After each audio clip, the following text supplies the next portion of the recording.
Hey folks, welcome to another Passion for Sound audio review. Today we are looking at the Bluetooth headphones known as the Nuraphones. Now these are a pretty unique headphone because they're not only Bluetooth, they're also noise cancelling, but even more importantly they calibrate themselves to the actual hearing abilities of your ear and the sensitivities of your ear. So it makes them very unique. I've previously reviewed headphones that do sound calibration, I've listened to headphones that do noise cancellation, and obviously Bluetooth's been a thing for a long time now, but to combine all three together and do it effectively is a really interesting proposition. So that's where the Nuraphones come in. Let's take a look.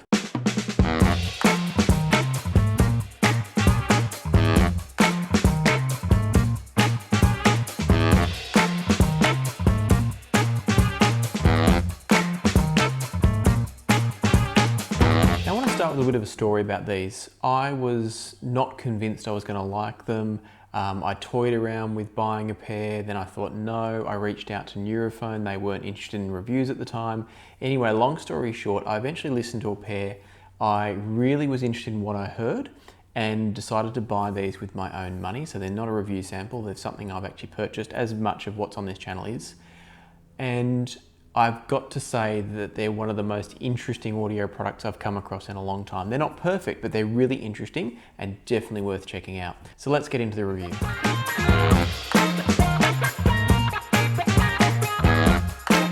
Now, first of all, in terms of accessories and packaging, they come with this beautiful carry case.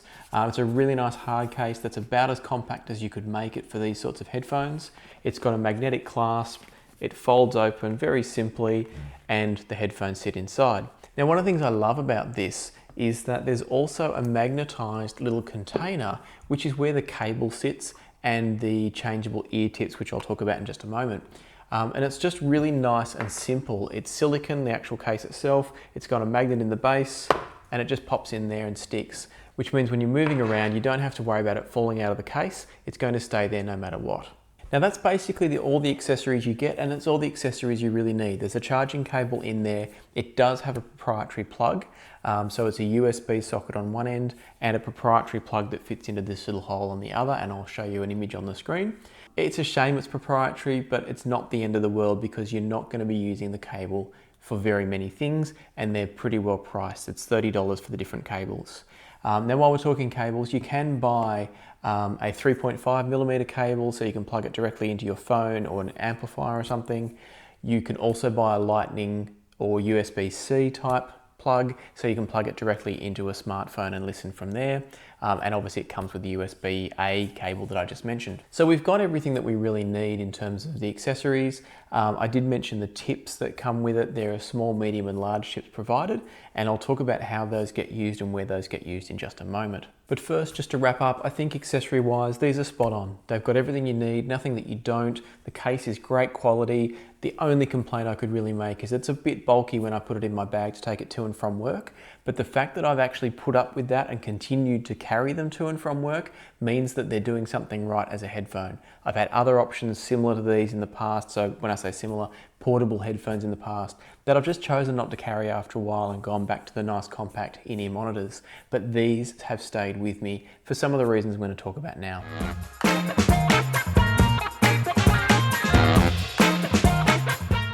The headphones themselves are made of metal and silicone almost exclusively. There's obviously a bit of rubber around the cable that comes out of the headband and into each ear cup, but other than that, it's all metal and silicone. They feel fantastic. They're relatively light, but they feel sturdy and strong. The silicone is really interesting. I've never had a headphone before that relies entirely on silicone for all of the contact points with the skin. Normally we're used to leather or fake leather or velour or similar such materials. In the case of these, everything that touches you is silicone, and it makes for a really unique feeling headphone. I love having these on my head. I really enjoy the comfort of them in a general sense. I can wear them probably for an hour to 2 hours pretty comfortably, depending on the angle of my head, and I will talk about that in a moment. But overall, they're just a really comfortable, beautifully made headphone. Everything's nicely finished. It looks good. It's subtle, it doesn't sort of scream out when you're out and about that you're wearing an expensive pair of headphones. In fact, they could be a cheap Chinese knockoff to look at them, and I mean that in a good way, because they're not obtrusive, they're not screaming out, they're not bright colors, they're just nice and simple. Other than that, in terms of design, the cups can slide up and down, so you can adjust them for the height. There's no twisting or pivoting of the ear cups. How they sit is how they sit. Now let's start talking about the ear cups themselves. There's a couple of really interesting things going on here.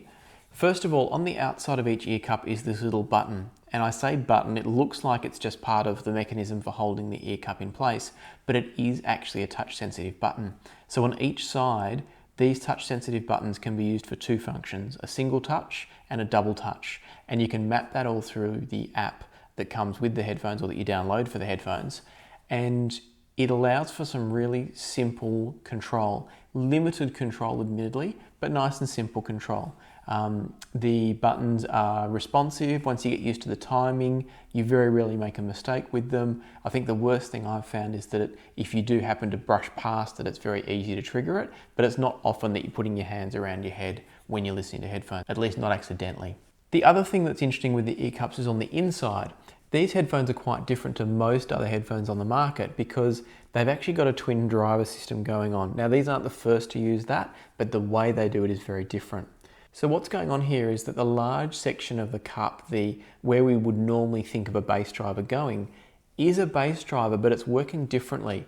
It's there to provide the bass both a little bit of the traditional delivery of sound, so through the air, but mostly it's going to be using bone conduction, so through the bones in and around the ear. So the majority of sound is actually being piped directly into your ear canal through these tips, which are a bit like an IEM.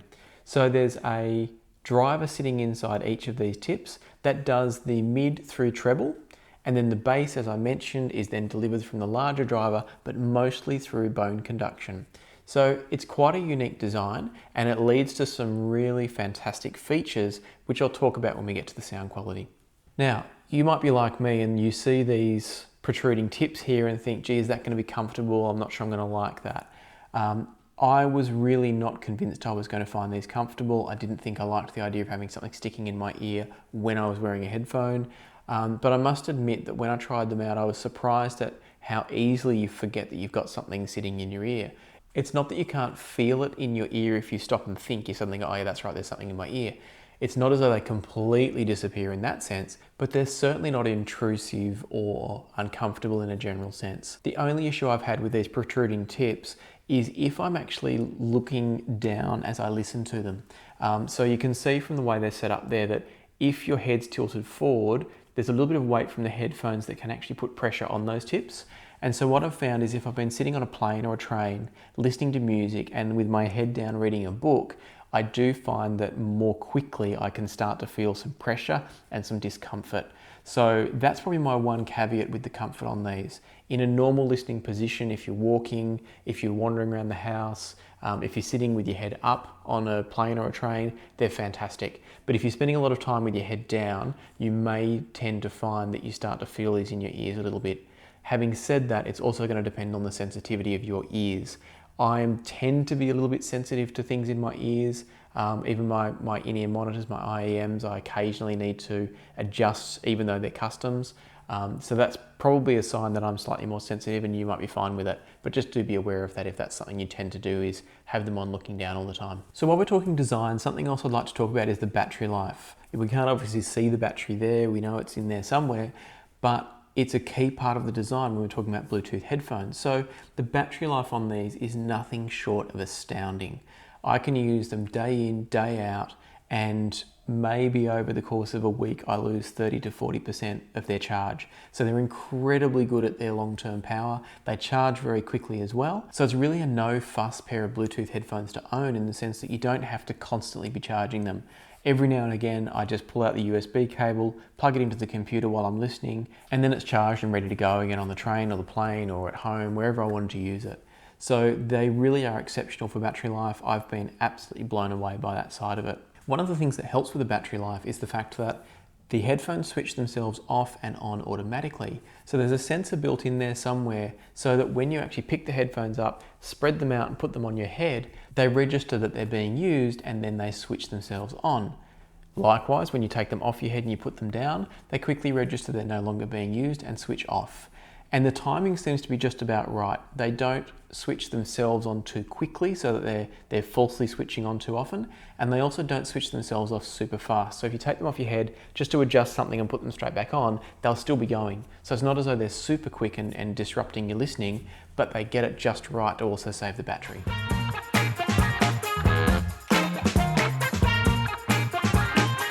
So let's talk now about the Nuraphones in relation to the application that you use on your phone in order to both calibrate it, but then also to control the things like what they call the immersion bass, so the amount of bass that's going through that bone conduction I mentioned before. The app's fantastic, it's simple to use, it's one of the better apps I've ever used with a Bluetooth set of headphones. For example, the app that comes with the Eventho headphones from Beyerdynamic that I reviewed some time ago, I would say is a good step behind the level of the Nuraphone app in terms of the connectivity is straightforward and simple with the Nuraphones. The way the app works and guides you through is very straightforward. I just found everything about it really, really good. How it works is that when you first get your headphones, you download the app, you pair them up together. It then steps through a calibration process. And what it's actually using is a technology that audiologists use, where the headphones pipe a certain set of frequencies into your ear, and a very sensitive microphone is picking up how your ear reacts to those sounds. So what it means is it's not relying on you to sit there and press a button when you can and can't hear tones, which is what most of them do. It's actually using biological cues, if you like, to measure the actual sensitivity of your ear. So it's not relying on your ability to hear something in potentially a noisy environment, or when you're a little bit tired and your reactions might be a bit slow, or you forget what you're doing, or you're not quite sure if you can hear it or you can't hear it. There's so much room for human error in those ones where you're pressing buttons. This takes all of that out and does it entirely based on a scientific principle about the sensitivity and the reactivity of the ear. Now, I'm not going to go into that because I'm not qualified to. I don't fully understand how it works, but I do know that it's based on practices used in the realm of audiology, which is where they fit people for hearing aids and they need to measure very accurately hearing loss and hearing sensitivity. So it's a much better system is what it boils down to. The whole process takes only a couple of minutes and it's just a very simple set of tones. There's nothing nasty about it. It's very, very simple, very, very quick. Once that's done, there is a little section in the app. It takes you through a short moment where it plays music without your profile applied and then with your profile applied. Now, what was interesting was I did watch some reviews before I bought these myself, and I found some people felt like that was a gimmick and that it was just suddenly switching on a better version of the headphone. The reality is, yes, there may be some enhancement happening as a result of switching on the profile, but it's not just a gimmick. The profile is completely different for me compared to my wife, compared to other people that I've seen try this. So it is adjusting the sound based upon your personal hearing sensitivities, and therefore it's going to produce a better sound for you. The way the app presents it may look a little bit gimmicky in terms of the switch on, switch off that it does, but I wouldn't get too carried away with that. The proof's in the pudding, and what I mean by that is you do the calibration, you put the headphones on, you find out if you enjoy them, and my bet is that you are really going to enjoy the sound that comes out of these. Now, the final two things that you're taken through in the original setup, so sort of a bit like the tutorial wizard, if you like, in the app, is the immersion mode that I mentioned before. So immersion mode, Nuraphone that is, talk about it in terms of whether you're sitting at the back or the front of the concert. And so the closer to the front you go, the more you start to feel the bass. It's essentially a bass control by any other means. The higher up you turn it, the more you can hear and feel extra bass. What's nice is you can actually turn it up if you are someone that loves lots of bass. You can turn it up a very long way before it starts to get messy. I think because of the way the drivers are delivering the sound through bone conduction, you don't tend to feel pressure and you don't tend to hear distortion from it until it gets to a point where it's moving so much air that I think it's actually breaking the seal around the ear cups. So you've got to get pretty high for that to happen. The nice thing is you don't get that sense of overwhelming pressure in your ears, you just get a sense of more bass. And it's quite fun being able to play with it, and I must admit I've got mine quite high. It probably sits at around about probably the 60 to 70% mark, which is relatively high in the scheme of things. Maybe it's even as high as 75%, but it's enjoyable and it's fun, and it's nice to be able to have that control and adjust it to your own personal taste. Then the final feature in the tutorial is a feature they call social mode. Now social mode is not new to Nuraphones either. Bose have been doing this for a while, where you can press a button and the microphones that are used for noise cancelling will actually pick up ambient noise, people talking to you, whatever's going on in the world around you, and let it through into the speakers in the earphones. So what it means is essentially you're blending the music and the world around you together so you can hear what's going on. To me, it's a fantastic feature. I don't use it a lot, but it's really helpful when I do need it. When it tends to be is if I'm in the office, I'm listening to music, someone comes to talk to me, I can just tap a button on the side, it switches on social mode, which reduces the volume of the music and allows their voice to come in over the top of it as if I'm not wearing headphones at all. Except that it does sound a little bit different, obviously. It's not exactly like the headphones have disappeared. It's more that you can hear that the person's been picked up by the microphones and shared with you. And we'll talk about that a little bit in the sound quality section as to why it might sound different than if you weren't wearing headphones at all. There's a bit of a frequency adjustment going on, it sounds like. So anyway, they're the main features. The calibration experience is fantastic. You can set up multiple profiles if you want to share these headphones with somebody else, or if you just want to play around and see if you get the same result every time, you actually can do that. What's nice when it produces the profile is it gives you a graphical representation. It's delivered in this circular format where the colored sections expand inside or outside the circle depending on your own sensitivities to the sounds. So the way that basically works is if you think of the center of the circle would be 0 sensitivity, and outside the circle is when you've got maximum sensitivity, and starting at the top of the circle is your bass notes, and as you wrap around it's in stereo, so left side down to treble, from bass to treble, and right side from bass to treble. So essentially when you look at it, it's showing you, in my case, in my profile, I tend to have sensitivity to bass up this way, and then treble less so down the bottom, which is quite normal for someone to have as the years go on, to have less sensitivity to treble because we do lose that hearing first. So it's nice to be able to see your hearing profile. I don't take it as being the equivalent to going to an audiologist for a hearing test. It's not detailed and specific. It doesn't tell you any of the specific frequencies. It just gives you a sense that, okay, you're more sensitive to bass in the left ear than the right ear, and in both ears you're less sensitive to treble. That's really what it's telling me. So it's just interesting to see, particularly if you do want to repeat the test, to see how accurate it is. And I've done it probably 3 or 4 times now, and every time the shape of the finished result is almost the same. There's minor variations, but it's essentially the same shape every single time.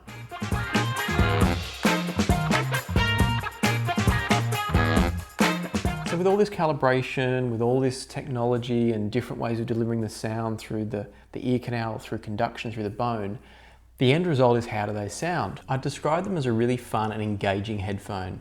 They're not going to be to most audiophiles' tastes. The sound to me has a definite coloration to it, and the fact that you can adjust the bass so significantly also means that it's hard to know what is and is not truly accurate. So in terms of the coloration that I mentioned, one of the things that's always interesting when you get a headphone like this that is aiming to adjust for your ear's sensitivity is that it raises the question of, yes, but what is it adjusting it to? If any of you are familiar with the research done by Sean Olive for Harman, what they were looking to do is to come up with the perfect target curve for a headphone sound.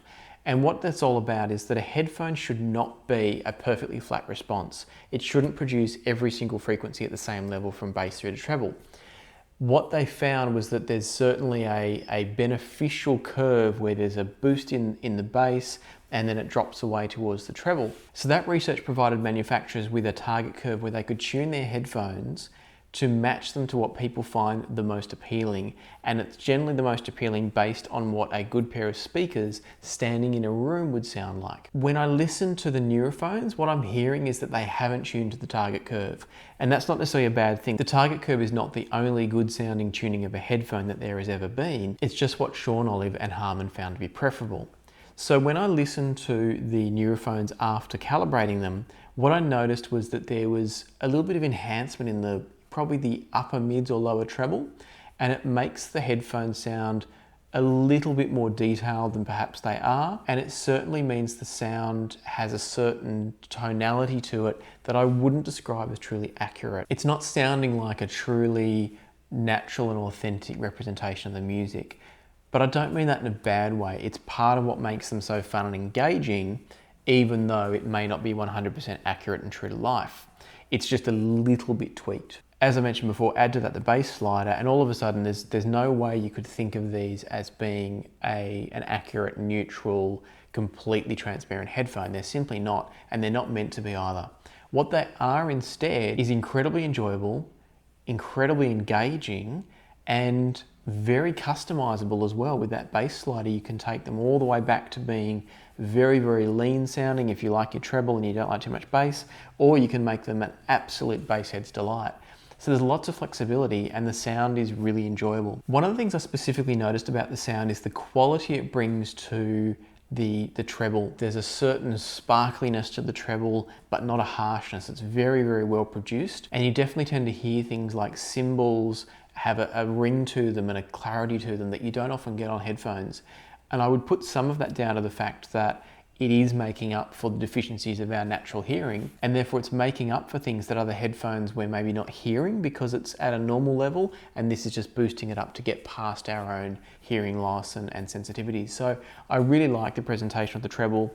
I'm not a huge treble head, but certainly I do enjoy the way the treble comes out of the Nuraphones. Another thing to mention is the soundstage. The soundstage is fantastic out of these. Once again, I think because of that slight tweak to the treble and the upper mids, combined with the fact that it's adjusting for our own hearing sensitivities and hearing loss, the soundstage is fantastic. For a closed headphone and a Bluetooth headphone as well, they really are doing a magnificent job of producing a spacious soundstage, but also, most importantly, a very well focused soundstage or a very well focused image within that soundstage. Sounds are precisely positioned and there's a great sense of space around all of the sounds.